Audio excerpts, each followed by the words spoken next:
just a quick trigger warning for those listening. This podcast contains references to suicide.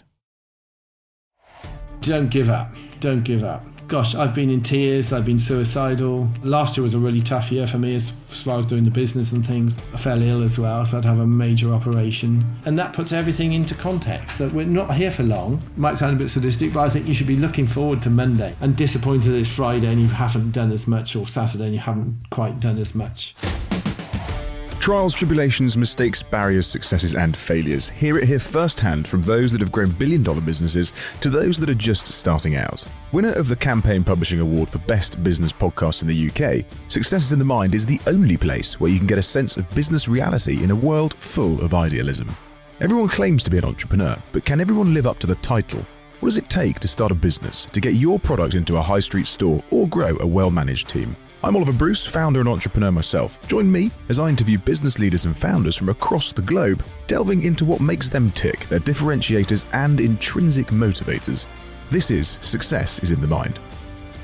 Thank you so much to our headline sponsors for the year, Capsule Cover. Capsule Cover, a specialist insurance partner to growth businesses, supports some of the UK's most innovative and ambitious companies. Sponsoring each and every one of our podcasts, we're on a journey with Capsule, and so should you be.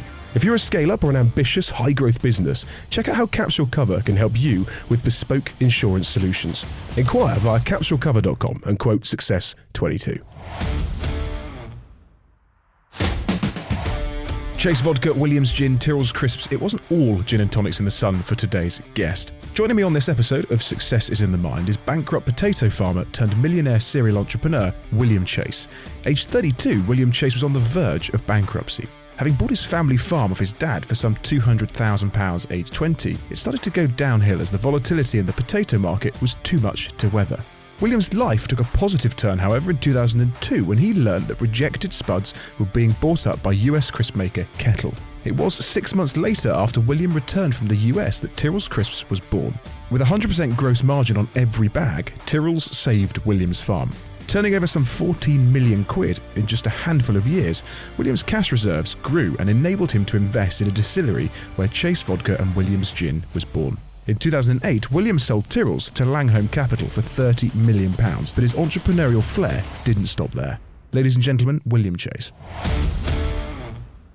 William, thanks so much for coming on the show. On your LinkedIn on the education section, it says 1960 to 2018 you studied at the University of Life. What a journey you've been on, from the verge of bankruptcy to pretty significant wealth. You bought the farm from your dad for £200,000 in 1980, which in today's money is about 2 million quid.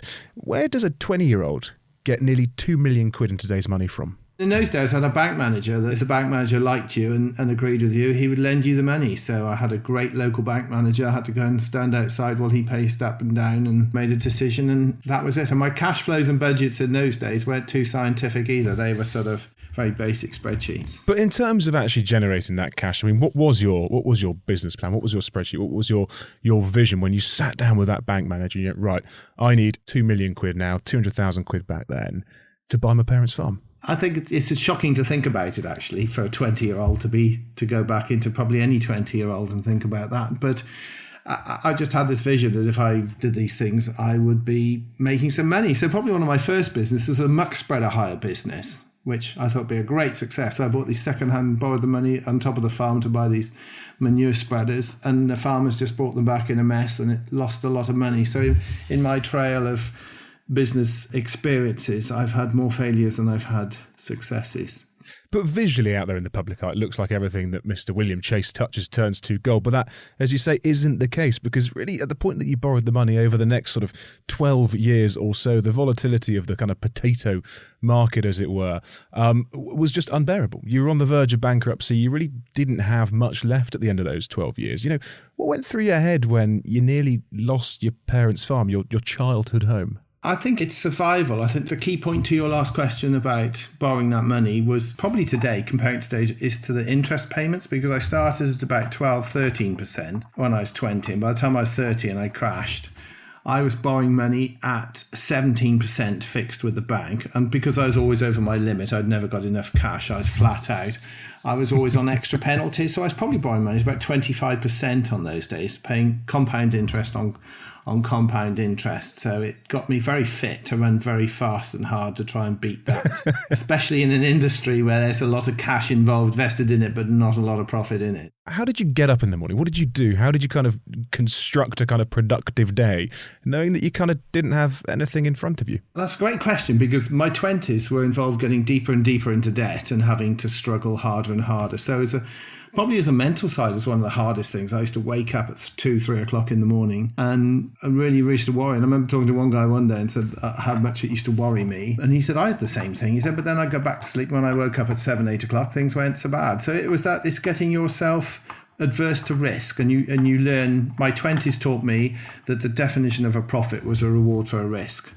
And I think that was a good lesson. It was a very hard lesson, really tough lesson to go through my 20s and teaching me the benefits of turning 50 pence into a pound, I guess. Looking at that point when you did go bankrupt, mentally, that's incredibly draining. Mentally, that's also quite unhealthy to a certain extent, because, you haven't got anything. From a mental point of view, what did you learn about yourself during that point? Oh, that's a deep question, because when I went bankrupt just before, it was in 1992, we had the wettest season on, so I was up to here in debt actually. It was just a horrendous wet season. It was the Queen's Annus Horribilis, and I was in hospital as well. I was hospitalised for 4 weeks. I'd fallen off a machine and I had a bad back, compressed my back, and I lost the use of my legs. So I spent 3 weeks during potato harvest in hospital bed with nurses putting a pin in my toe every day. My biggest worry then was whether I could walk again, not all the debtors. There were some people still ringing me when I was in hospital, and farmers ringing me saying when I'm going to get off their land or what's going to happen to their potatoes. And that was quite but I think, again, if you're not facing mortality, but you're facing something like losing your legs, it just takes over. And coming out of that afterwards, I did suffer a really low mental time. I found a lovely supportive family around me, and although we'd lost all the money. So my escape was I ran away. I went to Australia for a few months and I just ran away. And after a few days or a few weeks sat out there and travelling around Australia, I thought, I'm running away. So I thought I'll go back and see what I can do with the £10,000 I got left over from my car to start again. So I think that was my escape of dealing with it. And on business, money driving you low, people don't understand why I was suicidal. And I think the thing that really bothers me on being very mentally low is that people don't understand why people commit suicide. And they say, well, they should have come to talk to me, or they should have talked about it. But when you're that low, there's nowhere to go. So it's just to sort of get freedom in your brain. So for me, I think how I escaped for it, I ran away and spent a few weeks in Australia, and that gave me the strength and the desire to come back and face it and do it again. And then I think if you started with nothing, if you take 50 pence, you can turn that into a pound then, because you haven't got all this heavy debt. I think heavy debt, especially in those days when interest was as expensive as it was. So it's dealing with it. I think that's a fantastic question, because dealing with mental stress of business is probably even more so when you get older, because I thought things would get better when I get older, and I think you get more lax, but then you get less tolerant. So I'm on my 4th business startup now, and I'm feeling, do I really need this? It's like this morning when I'm out on the new factory, trying to build a factory with COVID and things not happening and nothing coming to. You think, do you really? What are you doing all this for? But it's dealing with that mental pressure and without getting too emotional about it, I guess, and how you deal with it and manage it, that it doesn't drive you down, because we still need enough positive energy to go out and do deals and to believe that what we're doing is going to succeed. William, when you realised that you were going to go bankrupt, you were going to lose everything, how do you actually communicate that to those that are close to you, to those that, frankly, you owe money to, those that work for you and that rely on you for paying their mortgage? How do you tell them that actually things aren't as rosy as they might have seemed? I think all those around you, close to you, in a sort of sole trader, know the finances anyway, so they know that they can't afford to do anything. So it almost comes as a massive void. It's almost like a relief in some ways that's the end of it. Do you know what I mean? It's this mental burn to the actual individual who's trying to carry it every day. And then to everybody around them, it's the supportiveness. And I think that's such a true thing to the whole sort of mental side of life. People do care, and they do care a lot more than they probably show. How do you get more money when you've gone bankrupt? Because your credit rating's shot. It is. You're totally done. I got it back again by learning to every asset you have. So if you want to borrow something off somebody, or I had some lovely people around me that supported me. And that's a fantastic point, because when I went bankrupt, the ones I thought I'd asked for help turned their back on me. But the ones I least expected to, the ones probably with very little, it was just phenomenal how much the other farmers would lend me their equipment. They'd give me some old spuds to plant a seed, and it was so warming that the ones that would support you, the ones that do have time, and people obviously don't, because they're all limited companies, or they just don't go, or they have pre-pack administration, but people don't go through this sort of thing. And I was very ill-advised how I got myself in such a pickle. But I would say getting myself out of that pickle probably helped me develop my character, my resilience afterwards. What would you say to those entrepreneurs, those individuals, those C-suite individuals in businesses that are looking to go it alone, that are going bankrupt, that have something negative going on in their life? What would you say to them? Oh, don't give up. Don't give up. Gosh, I've been in tears. I've been suicidal. I've had, last year was a really tough year for me as far as doing the business and things. I fell ill as well, so I'd have a major operation. And it's facing the whole sort of mortality thing, and that puts everything into context, that we're not here for long, and I think you've got to enjoy life, and you mustn't have a songs of praise moment on a Sunday. And if anybody's got a songs of praise, or I think the younger guys call it a heartbeat moment, I don't know what's on telly on a Sunday evening now, but he's not to have that moment on a Sunday. I think it might sound a bit sadistic, but I think you should be looking forward to Monday. Yes. Sunday nights, you should be in your life, you should be looking forward to go at Monday, and disappointed it's Friday and you haven't done as much, or Saturday and you haven't quite done as much or achieved as much that you should have done. And I think that's what it looks like to me. That's my advice to, and to do it. I've had my troubles and my tough and my hardship in life, and I think it's conditioning your brain to keep going, don't give up, and don't ever, and it's very lonely. It is, as I say, it's tough at the top. You're looking for all these answers every day, and there's nobody. You're such a lonely place, because you don't literally have anybody. You have to make your own decisions on turning right and left every day. There is a massive cultural difference from America to the UK, because in the US, people kind of commend to a certain extent entrepreneurs and mistakes and going bankrupt and go, great, mate, you did well, you tried and it didn't work, let's do it again. But in the UK, people look at it as failure. They do, yes, especially in deep, dark Herefordshire, where it's like becoming a leper. And it was a very lonely experience, because, as you say, other parts of the world, people put their arm around you and they'll say, you had a go, and, there's no criminal offence being, I paid everybody up. I didn't owe anybody any money. It might have been the bank might have lost a bit, but nobody lost any money. I think it's such a character building thing at the time. If somebody said you're going through this, they say what makes you bad makes you better. But I think it's hugely character building stuff. And from my mental side, because I do run this immense emotional roller coaster through my life, where to get to massive highs, I do seem to go to very deep lows. So some days I like to close the curtains and not go out. And going bankrupt, you've got so many creditors, you've got so many people chasing you for money that you don't know. I had the same local lady bank manager looking after me, and she'd ring me almost every day saying, I've got these checks for this amount of money. What shall I do? And I'm thinking, I don't know. What shall we do? There's nothing you can do. And the twist to that was, it was the same lady that rang me about 10 years later when I was trading potatoes. And she said, we've got a check for 200,000. Should we put it on deposit account? I thought, wow, what's a deposit account? I've never, ever had a deposit account in my life. So yeah, but I think going bankrupt really did prepare me for all the mental, probably mentally as much as anything. I think if you can survive it, that you learn about people's kindness, and they're not dissing you, because a lot of people in sort of these areas like Herefordshire, it makes people feel better if there's somebody worse than them. It's like all those sad people who watch the soaps every day. They love watching those soaps because it makes them feel better. It makes their life look a bit better than all the turmoil and the hardship these other guys are going through. So it's a bit sad thing about society, but I do think it's a reality check. And I think me going bankrupt would have referred through the one thing I like to communicate with people is not being arrogant. I hate arrogance and smugness. I think you should talk to people as if they're your friends and you learn that from going bankrupt. So huge beating, but I think coming through it, and it's that old expression, what makes you bad makes you better.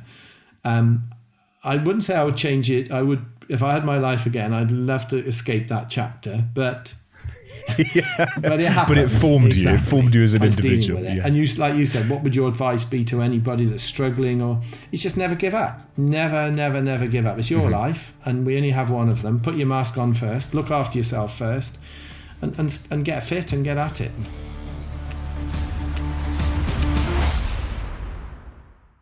Why didn't you just liquidate the farm, move on, take the cash, pay the bank off and start something else? Because that was never an option. And I can't believe I survived for so long. I can't believe I went from like paying 18% interest over 2 or 3 years up to 25% interest as I got deeper and deeper into debt. And the worst thing was I wasn't even limited. I had such bad advice. I was a sole trader.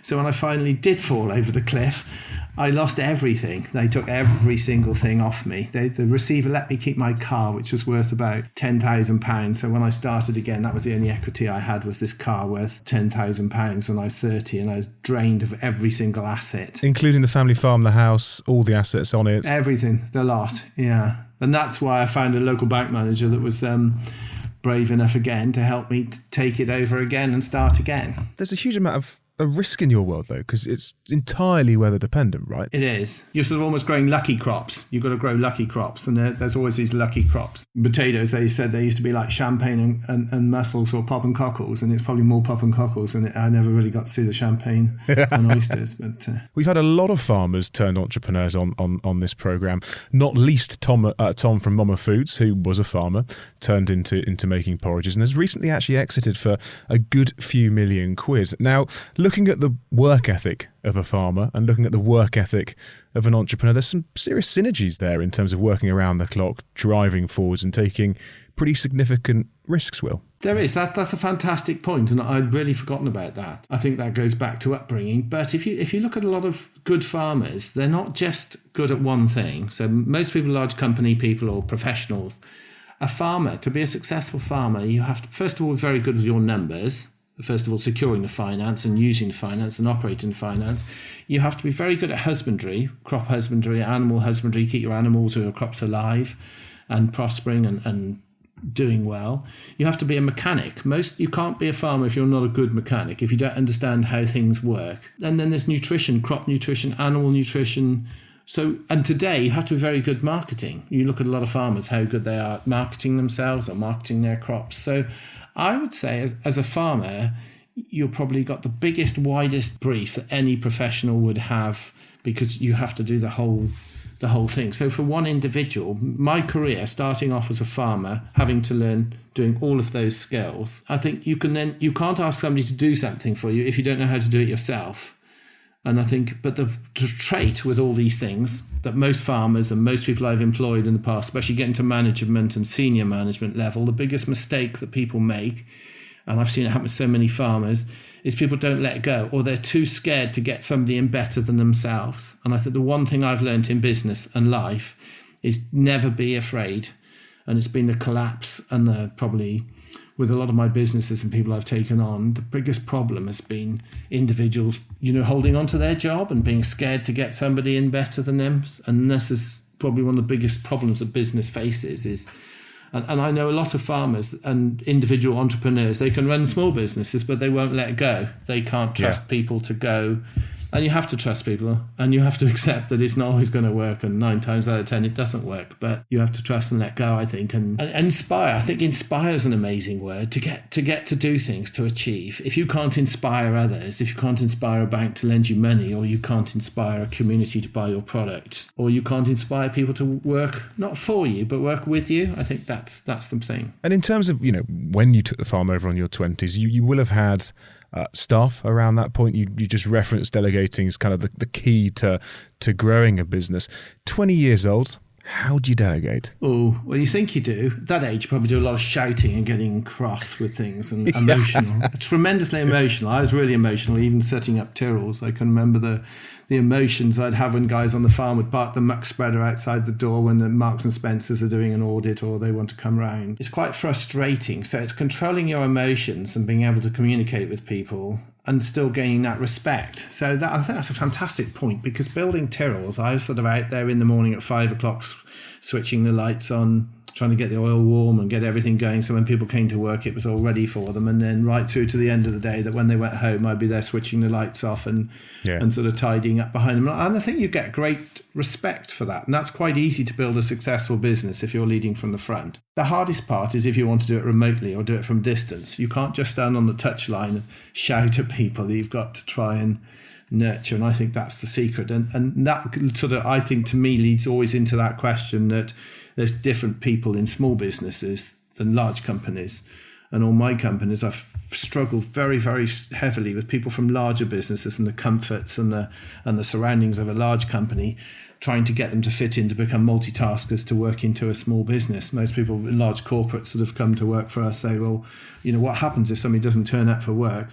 How do you manage, And so people just have to work a bit harder, and they have to sort of compromise. But it's a really interesting conversation that is with people in life, where people in small businesses versus large businesses and their take on life. And you say you can turn 50p into a pound if you, for instance, come from nothing or failed, but that takes a lot of mental aptitude and a lot of positive thinking. Most people out there, because you make it sound so easy, William, most people out there would go and genuinely just give up. You went to Australia 2-3 weeks, found yourself, came back, sold your car for 10,000 quid. You went to America, if I'm right in saying, after that, because you realised that Kettle Crisps were essentially manufacturing Post crisps with leftover potatoes. Now, that is essentially the moment your life changed forever, right? It was, yes. Yeah, because I had a successful business trading potatoes. I had telephones in those days that were the size of house bricks, and I had two of them. I had farmers on the one side and the market buyers on the other side, enjoying ringing me up at 5 o'clock telling me my load's rejected or the world's finishing. And it was a tough industry. We could make a bit of money, but it was so hard. And then one day I had that load of potatoes rejected, and we sent them to kettle chips, and they were cooking all sorts of rubbish. And in those days, a kettle chip was a great big burnt dark thing. And I had this packet of Cape Cods, and I thought, well, that's exciting. If we could suddenly, I don't know where the eureka moment came from, but I thought if we could make those. And then I ended up going out trying to find the kit in the UK. And in those days before Google, you had to go into libraries or sneak into people's factories to find out, or know somebody who knew somebody how to do things. So my impulse thought, I'll pop over to America and go and see Cape Cod. So I tried to tell them I was coming, but nobody listened. And I went there, and all I could buy was a mug. They wouldn't tell me anything. So I was going back to New York, and just before I flew back, I found this packet of chips in the reception in a hotel in the middle of New York, and it had this guy's name on the back of it, Ken Potter, and it said, give me a ring. So I rang him there and then. He said, you come and see me, and I'll cancel your flight, come and see me, and I'll show you how to do it. So I went to see him, and he got all these Amish. Well, they weren't Amish, they were like Mennonites. They could use power, and they built all this kit and introduced me to them. And the rest is sort of history then. And I sort of flew home, and I was watching over my shoulder. And I think that was the one thing that excited me the most in life, that between October, I had a shed full of potatoes, and the following April, we had a fully functional chip factory. And it took us 6 months to physically build that factory, design it, make a brand. And to this day, I still surprise myself that I had the ability as a farmer, a sort of sad multitasking farmer, to be able to build a factory, learn how to fry chips, learn about the seasoning, learn about the packaging, the marketing, everything in 6 months. I mean, it was rapid. And I mean, in terms of actually developing that, how did you do it with no money? Because you'd spent your money on your airway ticket to the US and back. How are you going to buy all the product, buy all the machinery, buy all the factory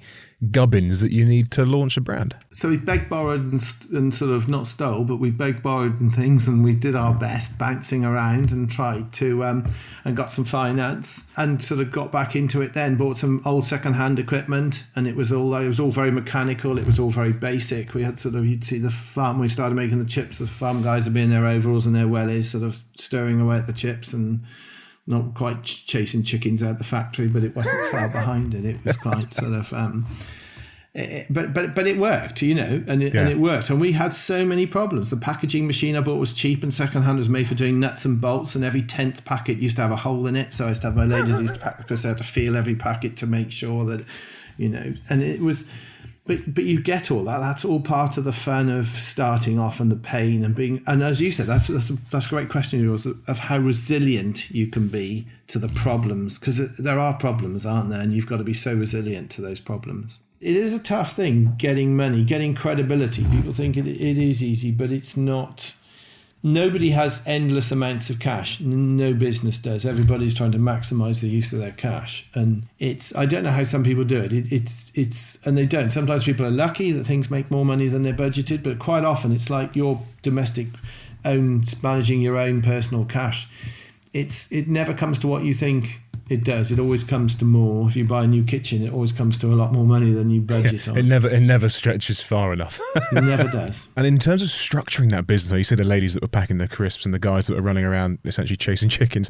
Were they the people that were with you from day one that came back to William Chase because they trusted his vision and they trusted him as an individual? Yeah, they were local guys. And I feel a traitor for selling the business because I'd got such an amazing people. And I think that culture, even to Tyrrells being sold a few times since I got out of it, I think you don't realise that a business is all about the people. It's not how... I probably got a bit carried away thinking I was brilliant and the quality of our product was brilliant and the service. It wasn't that. It was just quite simply, I had some amazing, fantastic people in Tyrrells that put the job ahead of their life. They loved the business. They believed in it with me. And that's what you need, I think. It's that, and that goes back to the inspiring thing, that a good business has fantastic people working in it. And just talk to me about who you had working in it then in the early days, because it was your vision, your idea, your investment, your farm. Who did you have around you to help you take it to that? Because within a couple of years, you were turning over 14 million quid, and you'd come from literally nothing, having lost literally everything, to multi-million pounds. Basically, guys off the farm, some local ladies from the village that came to do the sort of the distribution, and local guys. Nobody came out of the industry. We had local young guys to do the sales and marketing, and most of it do it ourselves. For shows and events, we'd go off the guys off the farm, we'd take all the stuff and go and do it. And I think one of the probably the biggest eureka points in my life that I learned about marketing was as soon as we started, I met a lovely guy, and sadly he passed away last year, called Charles Campion. He's a lovely guy, and I told him my story, and so he did a few pages in the centre of the Sunday Times about it, and I'm probably waffling too much now, but I probably talk too much, but it's quite interesting talking to a journalist, and then they pick out all of the best things. So what he taught me was probably one of the biggest eureka moments in learning how to market and sell, was look at how a journalist tells your story, because the hardest part is probably journalism, because you have to take all these boring stories and make them sound nice. And the way Charles Campion wrote it, he taught me so much about how to articulate and appeal to people and make a brand humble. I don't think a brand can be arrogant and show to people, and it can't be so wet that it can't do things. You have to sort of communicate with people as if they're your friend and not the enemy. Tesco's. Talk to me about Tesco's in the early days, Will. Tesco's, it's a bittersweet thing with Tesco's, really, because when I went bankrupt, to get the money again to get going, I had a lovely lady that I used to sell potatoes to, and she said, look, William, she said, I need beautiful potatoes. If you can get farmers in your area, because we were in Herefordshire at the time, where it wasn't really a potato growing area, but we could grow cosmetically pretty potatoes. And in the 80s was this huge surge in supermarkets selling cosmetic veg.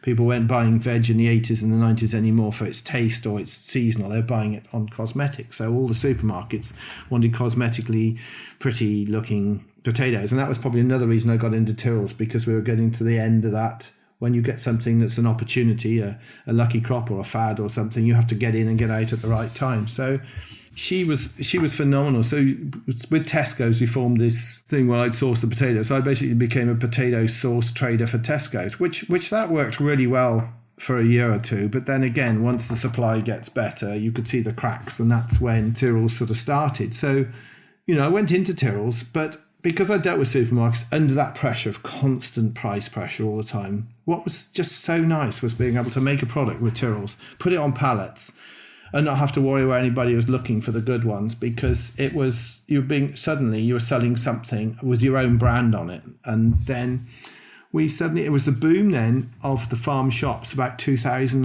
and the middle of the sort of 2000 to 2004-5 time was a massive surge in farm shops and small independent traders. And they used to love it because they could buy a packet of Tyrrells for £1 and they could sell it for £2. So they'd get 100% markup and 50% margin.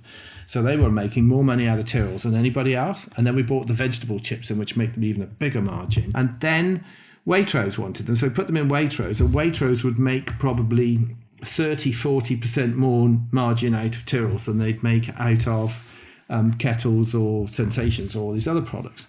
So we were doing really well and fantastic relationship with Waitrose, because at the time they were expanding and developing relationships with farmers who really did have a true story to tell. And then one day we had this call then that, because we were selling, there was no discounts or promotions in Tyrrells while we were building every packet. There were two prices we used to sell Tyrrells at. It was either full price or it was free. And what was full price? £1? So full price was about £1 a packet, and the customers got the chance to double their money on it. So, and how much did it cost you then, William? It cost us about 10-15 pence a packet to make them. So you're making good margins on that. It was a good margin. Not to start with, it probably cost us, when our packaging machine used to keep chucking out duff packets and everything went horribly wrong, it's probably costing us £1 to make a packet. But once we got going, we could get the price down to about 15 pence.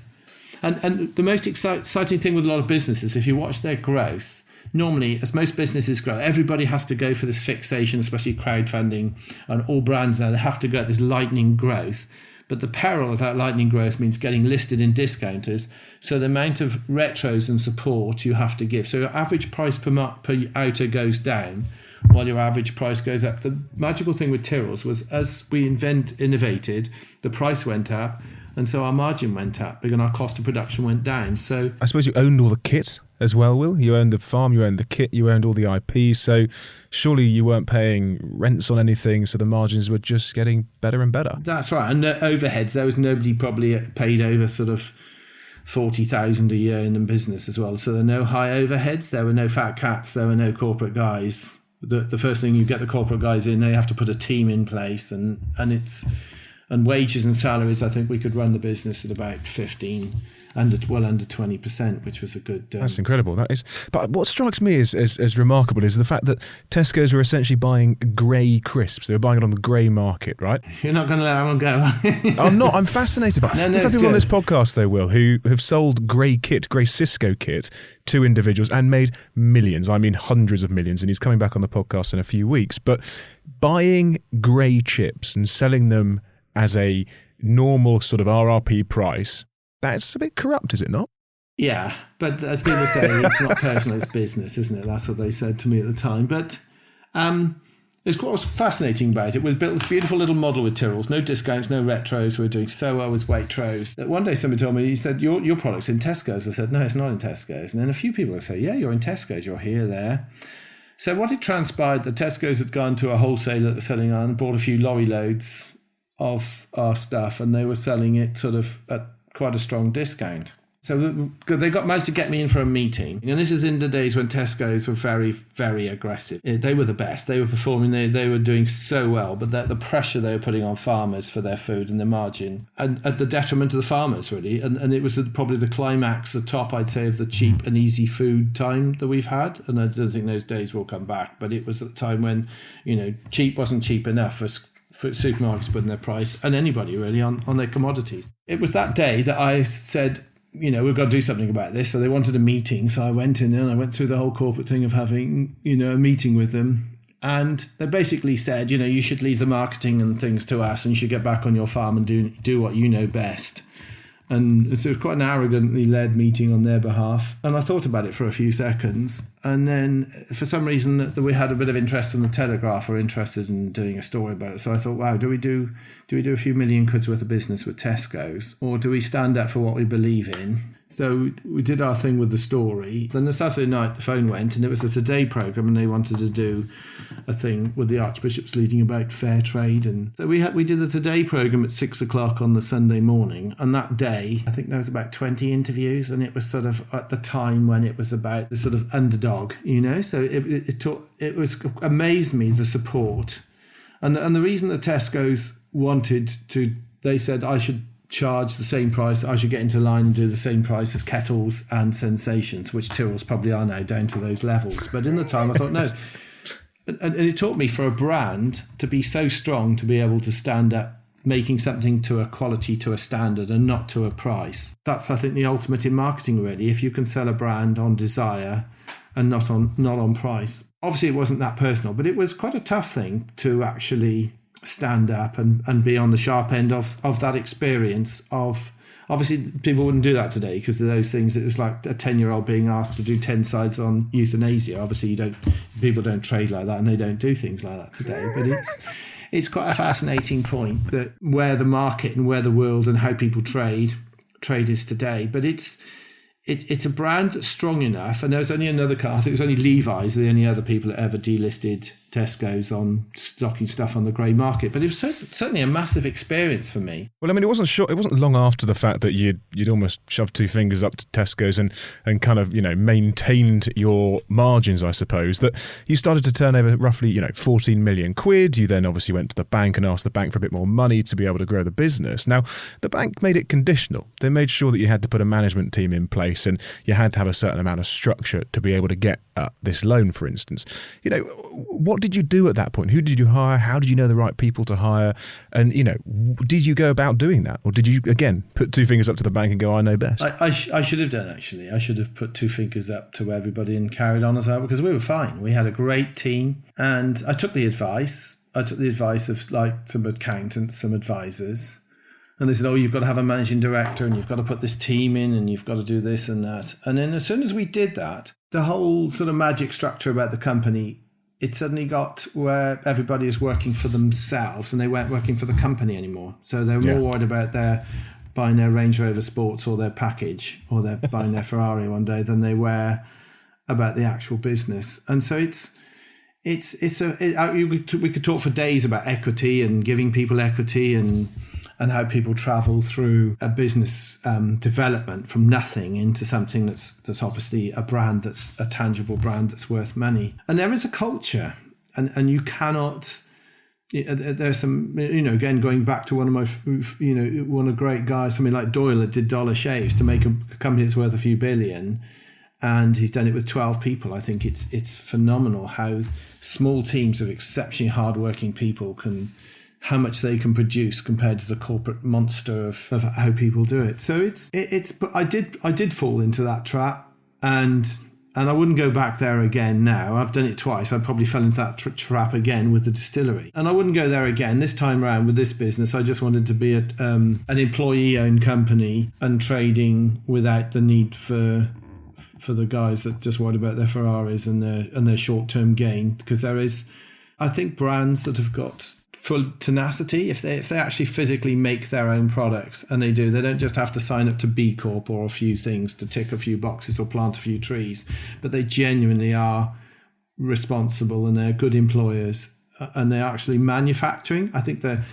the world of manufacturing is gone. There's so many brands that pop up that outsource everything, but we are beginning to see now that you do have to own your manufacturing if you want a successful business. So, William, looking back at the point that you had your Ferrari day, your Range Rover Sport day, in 2008, you sold the business essentially for 30 million quid to Langholm Capital. Now, it was named Tyrrells. That was the family farm. You let go of it for a decent wedge of cash. But was it that easy to let go, irrespective of the monetary value, because it was your family home? It was something you built from nothing. Yeah, it's your baby, isn't it? And I think I sold it because I'd probably already let them in.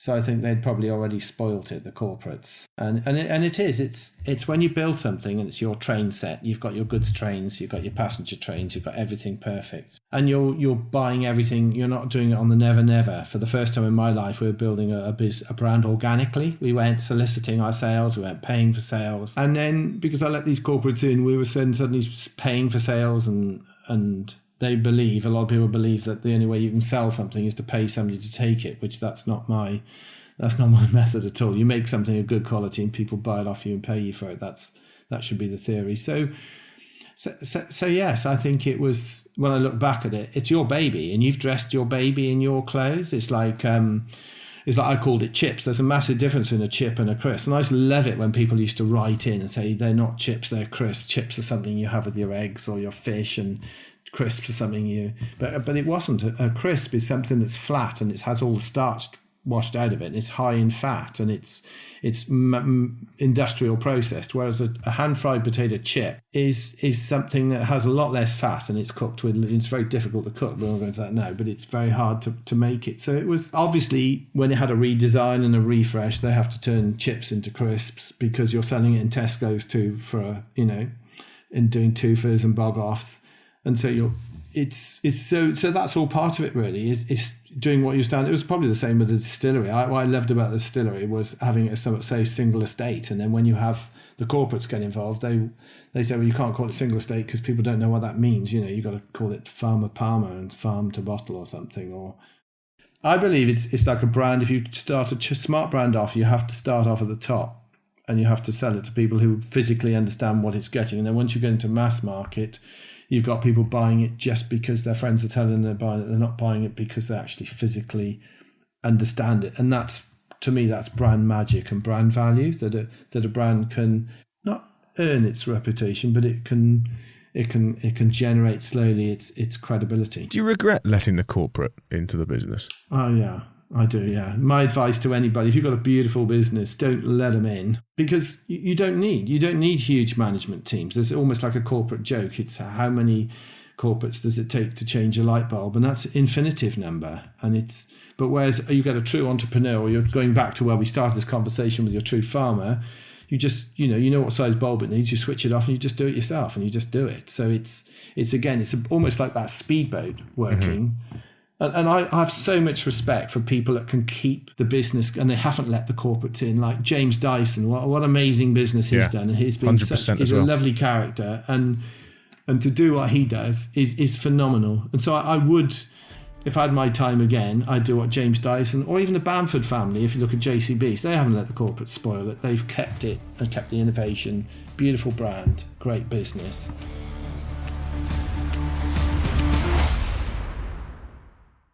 Would you do it if you didn't get paid 30 million quid at the end of the tunnel? Would you just do it to be able to have a farm, a way of life, a lifestyle? Because you had a big paycheck. You said you didn't necessarily do it for the Ferrari or the Range Rover, but actually you've been there, you've done it, you've got the T-shirt. Maybe now you wouldn't do it for the Ferrari and Range Rover, but surely when you went bankrupt, you did want something out the bag. No. To me, it's not the money. It sounds weird, but we only need so much to live. It's not the money. It's the fact that you can find the magic. And people think I'm a bit crazy when I talk about the magic, but there is a magic to a brand, and it's just finding that magic and finding the desire. And I know so many people that deserve to have done so much better. So many entrepreneurs that have had a really brilliant idea, and they say there's millions of ideas in the graveyard, but it's bringing those ideas to action. And quite often it's timing. If I had my timing in different ventures, it's only fermenting live foods is only just really coming back into its own now. When I did Tyrrell's factory, if I had built a live pickle factory, then we'd probably been finished by now. So there is a timing. Timing is right, but that's you touched on a fantastic point there. And I probably thought I could do it again. And there is the challenge to do it again. And we only live once. And it's not just the money, it's the achievement. There's nothing better than building a brand. Just like Tyrrells, it's a phenomenal brand, and it had the magic from day one. And when you see it now from airlines to everywhere I travel around the world, it's naturally got the magic. And it's had some pretty poor parents as well through parts of its life.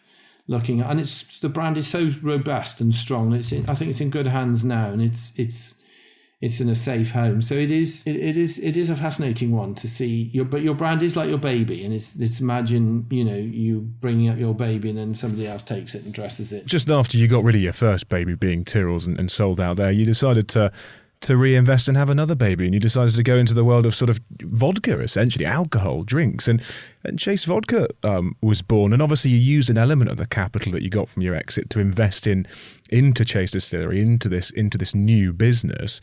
Why did you bother doing it again? You could have just gone and had a great life in Australia. That's a fantastic question. And if I'd done that, I wouldn't have done Tyrrells. I wouldn't have been the sort of person I would have just given up when I'd gone bankrupt when I was 30. And I just would have gone to work for somebody or something. So I think it was in my character to fight, because I think I'll never be happy wherever I am. I think there's always more. When will you be satisfied, though? If you're never going to be happy, William, when will you be satisfied? Have you got to that point in life yet? Well, I don't think you ever get there, do you? I never want to retire. I think you just want to keep going faster. You've got to, you need a, sounds a bit of a sadist, doesn't it? But I think we all need a challenge. And another word I love is catalyst. We need a catalyst. Another interesting thing was getting involved with really large companies and listening to how they manage their HR. And a lot of them divide people into three sectors. They say to be a success in life, if you had 3 marks for each point, you have to first of all be driven and get up in the morning and go. The second thing, you have to be intelligent, and it's not just by exam results. You have to be common sense and just whether you're streetwise or however. And the third one then is charisma and charm. So if you had 3 points in each, there's a really large firm, this is how they deal. And if you've got 3 or a 9-pointer, you could be CEO, MD material. So, but to survive in the business, you've got to have at least 6 points. And it's what was quite fascinating with that was how I've changed through the last 20 years on whether it's charisma, drive. But I think the first thing we all need is just the ambition. Even if things keep crashing down and going wrong, and you look at most of these entrepreneur stories, the key thing is that when it goes wrong, is a true entrepreneur will put it in the bin and get up again and put it behind them. They'll bury it. They won't dwell on it and keep having regrets. You've got to bury the bad news and move forwards. Well, I mean, going into the world of vodka, it seems in hindsight a natural, progression from the world of potato into potato vodka, and that just makes sense. But why did you not do it sooner? Why didn't you pull it forwards and do Tyrrells and Chase Distillery? Did you need the cash? Did you just not have the time? No, it started out as Tyrrells vodka, and then all the experts said you can't have 2 brands. You can't be in potato chips and vodka with the same thing. And I thought it would allow us to go into it. I was probably a bit naive with the vodka. I thought all the vodkas were just industrial made spirit sold for. There were some famous brands on the market, and all they were talking about was the bling ching ching, the cocktails, and they weren't actually talking about what was in it. So yes. What we did with Tyrrells, I thought, wow, if we could make a vodka that probably doesn't give you a headache like the others, that is truly, you could tell people which field it came from. Yes. And then make that. And then I found out the gin was made from vodka. We're probably a bit ahead of the curve, because in those days, to get a still, the customs would have to come and live on your farm almost. So you had to have a 2,000 litre still. You had to have a boiler the size of an Arctic lorry to drive it. So it was a few million quid to get into distilling in 2006, 7. Whereas in 2008, the government in their wisdom decided to drop the thing down to anybody could compound gin, not distill it, but they could get a license to compound, and they could get a little domestic boiler, and for under the, say, 100k, the price of a posh car, they could put a little distillery together. So that's when they all sort of mushroomed up. The whole idea behind it was to sell a vodka, and then I was inspired by meeting Sidney Frank, and he sold Grey Goose for a few billion. Love Grey Goose. And I thought, wow, that's exciting, that is. And that was just sold simply, on marketing, on great marketing. He did that in 6 years as well. But it's an incredibly competitive world as well, and the fact that you'd built Tyrrells to an exit of 30 million, the contacts that you had at the likes of Tesco's, the likes of Waitrose, etc., surely that helped you in the long run, William, with stocking, Chase vodka on the shelves of these supermarkets, because you didn't have to go and knock down that door and go, hi, I'm William Chase, this is my brand, I'm new to the business world. You could simply call up Harry from Tesco's and go, right, stock it, it's good stuff, and he'll trust you. No. No? No, you watch Dragon's Den, and it's so sad that people say, oh, I know, I have friends in places. It just doesn't work like that. Why is that? There's no solicited sales. It was such a humbling meeting, say with Waitrose, when I left Tyrrells and I started the distillery on its own. In my first meeting, they sold 1 bottle of Grey Goose per store per week. When we were used to owning 3 or 4 meters in the snack section, I thought, gosh, this is going to be a different story. Yeah. It's a tough one. And were people ready? Chase was amazing product. It was the first to have true pedigree in the world, and it still is. It's amazing product. But the sad thing is, of spirits, most people actually put them in cocktails or they mix them up, and they don't. It's not like wines or whiskey where you actually drink it neat and taste it. So it was a tough one, but I do believe we got there in the end, but it was so very hard. But part of building a brand for me in my life, one of the most interesting things is how it's got me into the world. Like with Tyrrells, it got me to go and travel the world to buy the equipment. I sold Tyrrells I just made it my mission to sell it into all 4 corners. With the distillery, we made a point to get into every country, whether it stuck or not was another thing, but we still thought, why not? Let's go and do every single country. And the same with Willy's now, with the live probiotic foods. We still have the objective, and we're on a massive trend. It's nice to sell something that's with desire, that's on a demand.